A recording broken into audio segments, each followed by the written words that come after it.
পাড়া আমাদের সমাধান। ফলতা বিধানসভার বঙ্গনগর 2 নম্বর গ্রাম পঞ্চায়েতে 3টি ক্যাম্প সমন্বয় সুসম্পন্ন হলো। তিনটি বুথ নিয়ে আমার পাড়া আমার সমাধান ক্যাম্প, আজকে তৃতীয় ক্যাম্প আমরা শুরু করেছি।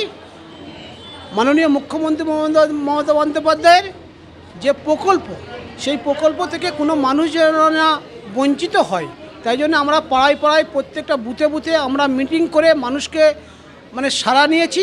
মানুষের যে জিনিসগুলো এখনও পর্যন্ত বাকি আছে সেইগুলোকে আমরা নোট করে নিয়েছি, তাদেরকে আমরা আমন্ত্রণ জানাই না। সেই উপকারগুলো মমতা ব্যানার্জির প্রকল্পগুলো যেন তারা সহজভাবে পায়, তাই জন্যেই এই পাড়ায় সমাধান ক্যাম্পের মাধ্যমে তাদের উপকার করতে চাইছি। যাদেরকে নিয়ে আপনারা বসছেন, আর কি সমস্যা আছে সেইগুলো কি আলোচনায় উঠে আসছে? হ্যাঁ, কোনখানটায় কি রাস্তা বাকি আছে, কোনখানটায় সোলার লাইট বাকি আছে, কোনখানটায় ড্রেন আছে, সেইগুলো আমরা নোট করেছি।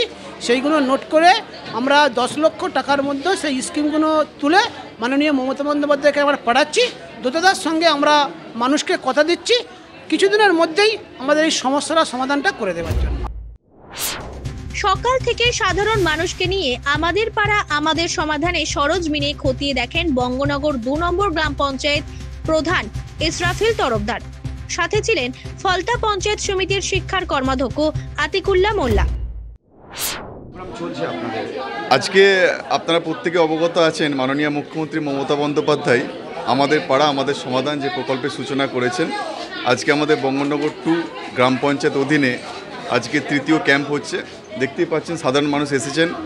আজকে দুয়ারে সরকার গত হয়ে গেছে, তারপরেও মাননীয় মুখ্যমন্ত্রী পাড়ায় সমাধানের ব্যবস্থা করেছেন।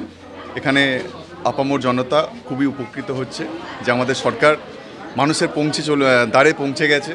মানুষ খুব খুশি এবং আপ্লুত। আগামী দিনে মানুষের এই আশীর্বাদ আমরা কামনা করি।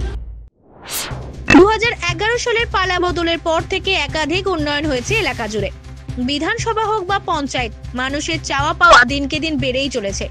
আর যাতে কোনো সমস্যা না হয় সেই কারণে আমাদের পাড়া আমাদের সমাধানের প্রকল্প বাস্তবায়িত করেছে রাজ্যের মুখ্যমন্ত্রী মমতা বন্দ্যোপাধ্যায়। 5টি ক্যাম্পের মধ্যে ইতিমধ্যে 3টি ক্যাম্প সুসম্পন্ন হয়েছে বঙ্গনগর 2 নম্বর গ্রাম পঞ্চায়েত এলাকায়।